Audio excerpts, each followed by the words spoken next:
Hey doctor. Last time, I visited your clinic. And you explained me about the sexual differentiation. And told to visit your clinic again. So that we can continue with embryology. And I have better understanding day by day. Yes, Mrs. Michael. We are done with video on human embryology and sexual differentiation. And today, we are going to watch video on sex determination abnormalities. Oh, doctor. I did not know that there are possibilities of abnormalities in sex determination. Yes, Mrs. Michael. There are many possibilities of abnormalities of sex determination. So, Mrs. Michael, let's get started.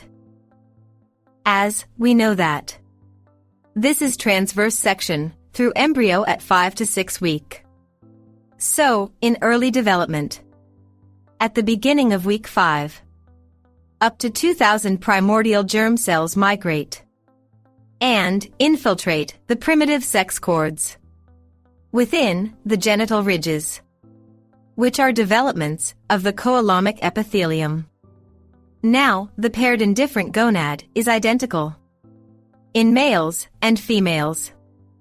They are also called as bipotential gonad. It means a bipotential gonad is a type of early reproductive organ found in embryos that has the potential to develop into either testes or ovaries. Initially, both sexes have 2 pairs of genital ducts, mesonephric or Wolffian, and paramesonephric or Müllerian. Now, if this side is for female, in the early ovary, the primitive sex cords break down. You can see this primitive sex cords break down in embryo at 5 to 6 weeks. Primitive sex cords break down, but the surface epithelium proliferates and gives rise to the cortical cords, also called as secondary cords.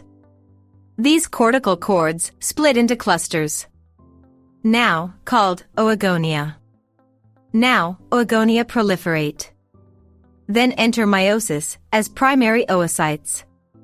Now, these primary oocytes, surrounded by follicle cells. This is mesonephric duct. This is paramesonephric duct. In females, the mesonephric ducts regress under the action of estrogens produced by the maternal system, placenta, and fetal ovaries. But the paramesonephric ducts remain and become the uterine tubes and uterus. Now, this side is for male, so it should show the development of testis. The SRY gene, carried only on the Y chromosome, is expressed in week 7 in the cells of the primitive sex cords. Its product is a zinc finger transcription factor that binds to DNA in those primitive sex cords, leading to a masculine gene expression pattern. These primitive sex cords proliferate into reedy cords and then into the testis cords. This is paramesonephric duct, and this is mesonephric duct. In males, the Sertoli cells produce Müllerian inhibiting substance, which causes the paramesonephric ducts to degenerate. In male embryos, testosterone released from Leydig cells. This testosterone converts the mesonephric ducts into the vas deferens, seminal vesicle, and epididymis. Testes descend from the peritoneal cavity because there is structure called as gubernaculum. Gubernaculum contracts under action of testosterone from Leydig cells. Thank you, doctor, for recap. Now, I will have better understanding. Now, sexual differentiation begins. In the early, indifferent gonad.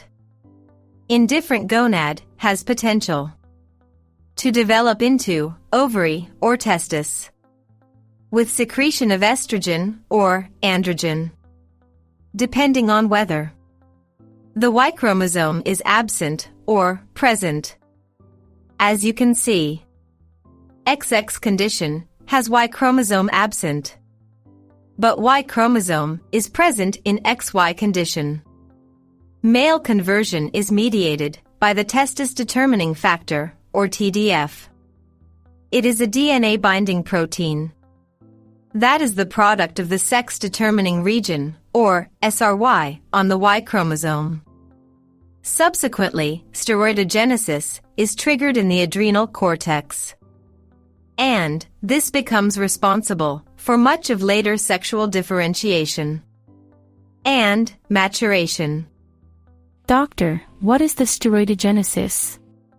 Well, Mrs. Michael, steroidogenesis is a process by which cholesterol is converted to biologically active steroid hormones. So, genetic errors in steroidogenesis and testis-determining factor leads to abnormalities of sex determination. But, doctor, what is the testis-determining factor and steroidogenesis?